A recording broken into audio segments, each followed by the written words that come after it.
Dear learner, welcome to my channel. आधुनिक भारत के इतिहास की इस सीरीज में आपका स्वागत है। इस वीडियो में 10 मोस्ट आईएमपी प्रश्नों पर चर्चा करेंगे। यह प्रश्न कॉन्सेप्ट बेस्ड प्रश्न पर आधारित होगा। जो विद्यार्थी UPSC, civil service, state PSC, SSC, railway, bank इत्यादि एग्जाम की तैयारी कर रहे हैं, उनके रिवीजन और ज्ञान को परखने के लिए बेहतर साबित होगा। वीडियो को लाइक एवं चैनल को सब्सक्राइब कर दीजिए। इस सीरीज के पुराने वीडियो को देखने के लिए आधुनिक भारत की प्लेलिस्ट में जाकर फॉलो कर सकते हैं और अपनी तैयारी को मजबूत बना सकते हैं। तो शुरू करते हैं। आज का विषय है चैप्टर 1, 18वीं शताब्दी में नवीन स्वायत्त राज्यों का उदय, भाग 3। प्रश्न 1, शाह आलम द्वितीय के संबंध में निम्नलिखित कथनों पर विचार कीजिए। 1, इसे अपने वजीर से जान का खतरा था, जिस कारण अपने शासन के आरंभिक वर्षों में यहाँ राजधानी से दूर ही रहा। 2, इसे बक्सर की लड़ाई में हार जाने के बाद कई वर्षों तक कंपनी का पेंशन याफ्ता बनकर इलाहाबाद में रहना पड़ा। उपयुक्त में से कौन सा कथन सही है? तो दिए गए दोनों कथन सही है, तो इसका उत्तर होगा सी, 1 और 2 दोनों। प्रश्न 2, निम्नलिखित कथनों पर विचार कीजिए। 1, समय के साथ बदलने की उसकी इच्छा के प्रतीक थे। 1, नए कैलेंडर को लागू करना, सिक्का ढलाई की नई प्रणाली काम में लाना तथा माप तौल के लिए नए पैमाने को अपनाना। 2, उसकी एक अत्यंत प्रिय युक्ति थी कि एक शेर की तरह एक दिन जीना बेहतर है, लेकिन भेड़ की तरह लंबी जिंदगी जीना अच्छा नहीं है। उपयुक्त दोनों कथन कौन से शासक से संबंधित है? ए, टीपू सुल्तान, बी, हैदर अली, सी, अलीवर्दी खां, डी, सादत खां। तो दिए गए दोनों कथन टीपू सुल्तान से संबंधित है, तो इसका सही उत्तर होगा ए, टीपू सुल्तान।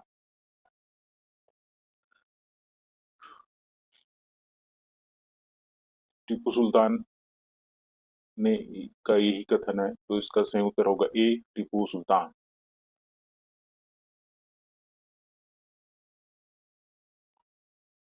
अगले प्रश्न की ओर चलते हैं। देखते हैं आज का तीसरा प्रश्न। तकावी ऋण के संदर्भ में निम्नलिखित में से कौन सा कथन सही है? ए, यह खेती के विस्तार एवं बेहतरी के लिए राज्य की ओर से दिया जाता था। बी, यहाँ व्यापार को बढ़ावा देने के लिए राज्य द्वारा व्यापारियों को दिया जाता था। सी, यहाँ सेना के सुदृढ़ीकरण के लिए राज्य की ओर से मनसबदारों को दिया जाता था। डी, यहाँ युद्ध की स्थिति में राज्य द्वारा साहूकारों से लिया गया ऋण था। तो तकावी ऋण जो है खेती की विस्तार और बेहतरी के लिए राज्य की ओर से दिया जाता था। तो कथन एक सही है, कथन बी, सी और डी गलत है, तो इसका सही उत्तर है ए, यहाँ खेती की विस्तार और बेहतरी के लिए राज्य की ओर से दिया जाता था। प्रश्न 4, औरंगजेब की मृत्यु के बाद मुगल शासकों के गद्दी पर बैठने का सही काल क्रम कौन सा है? ए, बहादुर शाह प्रथम, जहांदर शाह, फर्रुखसियर, शाह आलम द्वितीय। बी, फर्रुखसियर, जहां जहांदर शाह, शाह आलम द्वितीय, बहादुर शाह प्रथम। सी, फर्रुखसियर, जहांदर शाह, शाह आलम द्वितीय, बहादुर शाह प्रथम। डी, शाह आलम द्वितीय, बहादुर शाह प्रथम, जहांदर शाह, फर्रुखसियर। तो औरंगजेब की मृत्यु के बाद सबसे पहले भाइयों में लड़ाई होने के बाद सबसे पहले बहादुर शाह प्रथम जो गद्दी पर बैठा, उसके बाद जहांदर शाह, फिर फर्रुखसियर और ये चौथा में ए, शाह आलम द्वितीय। इसका सही उत्तर होगा ए, बहादुर शाह प्रथम, जहांदर शाह। इसका उत्तर है ए। प्रश्न 5, निम्नलिखित युग्मों को सुमेलित कीजिए। ए, सूची शासक, सूची 2 क्षेत्र। ए, सवी राजा सिंह पेशवा के पद पर था। बी, हैदर अली मैसूर के नए राजवंश की नींव। सी, हुसैन अली खां हैदराबाद का पहला निजाम। डी, बाजीराव सैयद बंधुओं में से एक, चिंगलीज खां जयपुर का शासक। तो सभी राजा जय सिंह जयपुर के शासक, हैदर अली मैसूर में नए राजवंश की नींव, हुसैन अली खान ने क्या किया, ये है सैयद बंधु में से एक था, बाजीराव पेशवा पद पर था, और चिनखलीज खान जो है हैदराबाद का प्रथम निजाम। तो इसका सही उत्तर होगा ए का 5, बी का 2, सी का 4, डी का 1, ई का 3। तो इसका सही उत्तर होगा ए, और सही उत्तर है ए का 5, बी का 2, सी का 4, डी का 1 और ई का 3। प्रश्न 6, महाराजा रंजीत सिंह के संबंध में नीचे दिए गए कथनों पर विचार कीजिए। एक, इन्होंने सतलज नदी के पश्चिम के सभी सिख प्रधानों को अपने अधीन कर पंजाब में अपना राज्य कायम किया। 2, इन्होंने जीते हुए क्षेत्र में मुगल भू राज्यवस्था के स्थान पर एक नई व्यवस्था आरंभ की। 3, इनकी फौज में केवल सिख लोग ही शामिल थे। उपयुक्त में से कौन सा कथन सही है? तो कथन एक सही है, इन्होंने सतलज नदी के पश्चिम के सभी सिखों प्रधानों को अपने अधीन कर पंजाब में अपना राज्य कायम किया। कथन 2 गलत है, क्योंकि इसने भू राज्यवस्था कायम नई व्यवस्था आरंभ नहीं की, बल्कि मुगल के उसकी को लागू किया। तीसरा कथन भी गलत है, तो इसका सही उत्तर होगा ए। प्रश्न 7, 18वीं सदी के संदर्भ में निम्नलिखित कथनों पर विचार कीजिए।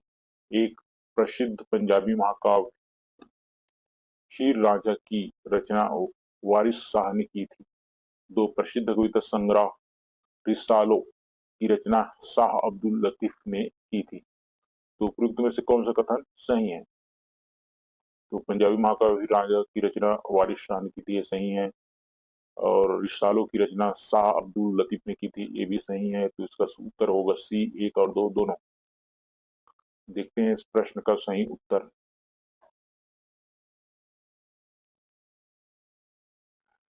और सही उत्तर है सी, 1 और 2 दोनों। प्रश्न 8, आंग्ल मराठा युद्ध के संदर्भ में निम्नलिखित कथनों पर विचार कीजिए। एक, प्रथम आंग्ल मराठा युद्ध में देवगांव की संधि के साथ समाप्त हुआ। 2, द्वितीय आंग्ल मराठा युद्ध में सालबाई की संधि हुई। 3, तृतीय आंग्ल मराठा युद्ध में मराठों की हार के बाद अंग्रेजों ने पेशवा के वंशानुगत पद को समाप्त कर दिया। उपयुक्त में से कौन सा कथन सही है? तो कथन एक गलत है, क्योंकि प्रथम आंग्ल मराठा युद्ध के बाद सालगांव की संधि हुई। दूसरा भी गलत है, क्योंकि द्वितीय आंग्ल मराठा युद्ध के बाद देवगांव की संधि हुई। तृतीय कथन सही है, तृतीय आंग्ल मराठा युद्ध में मराठों की हार के बाद अंग्रेजों ने पेशवा पद को वंशानुगत को समाप्त कर दिया। तो इसका सही उत्तर होगा सी, केवल 3। तो सही उत्तर है सी, केवल 3। प्रश्न 9, निम्नलिखित कथनों पर विचार कीजिए। एक, बाजीराव प्रथम को शिवाजी के बाद गौरीला युद्ध का सबसे बड़ा प्रतिपादक कहा गया है। 2, बाजीराव प्रथम के समय दक्कन के प्रांत में भी चौथ और सरदेश मुखी कर मराठों को देते थे। 3, बाजीराव प्रथम ने पुर्तगालियों के पश्चिमी तट के इलाकों को भी अपने कब्जे में ले लिया था। उपयुक्त में से कौन सा कथन सही है? तो कथन एक सही है, शिवाजी के बाद गौरीला युद्ध का सबसे बड़े प्रतिपादक बाजीराव प्रथम थे। दूसरा भी सही है, दक्कन प्रांत में चौथ और सरदेश मुखी मराठों को देते थे। तीसरा गलत है, तो इसका उत्तर होगा ए, केवल 1 और 2।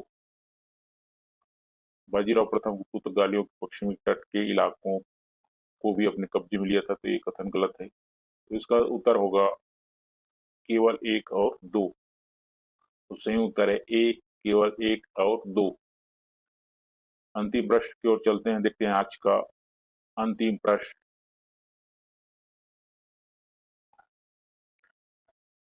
प्रश्न 10, पानीपत की तीसरी लड़ाई के परिणाम स्वरूप निम्नलिखित में से कौन सी घटनाएं घटी?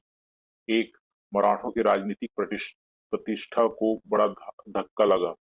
2, अंग्रेजी ईस्ट इंडिया कंपनी को बंगाल और दक्षिण भारत में अपनी सत्ता मजबूत करने का अवसर मिला। 3, पंजाब लंबे समय तक अफगानों के अधीन रहा। तो इसमें कथन एक सही है और कथन 2 भी सही है। अंग्रेजी ईस्ट इंडिया कंपनी को बंगाल और दक्षिण के भारत में अपना सत्ता मजबूत करने का अवसर मिला।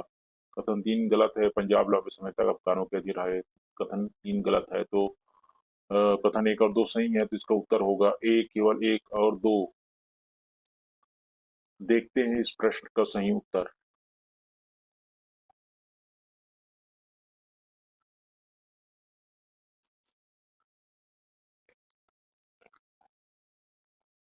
और इस प्रश्न का सही उत्तर है ए, केवल 1 और 2। इसी के साथ ये 10 प्रश्नों के महत्वपूर्ण वीडियो का यहाँ वीडियो समाप्त होता है। अपनी तैयारी को जारी रखें। तैयारी को मजबूत बनाने के लिए प्लेलिस्ट में जाकर फॉलो कर सकते हैं। इस सीरीज के सभी वीडियो को देखने के लिए प्लेलिस्ट में जाएं और विषयवार सब्जेक्ट को तैयारी कीजिए। वीडियो को लाइक एवं सब्सक्राइब कर दीजिए। मिलेंगे अगले वीडियो में नए विषय के साथ। तब तक के लिए bye bye, all the best.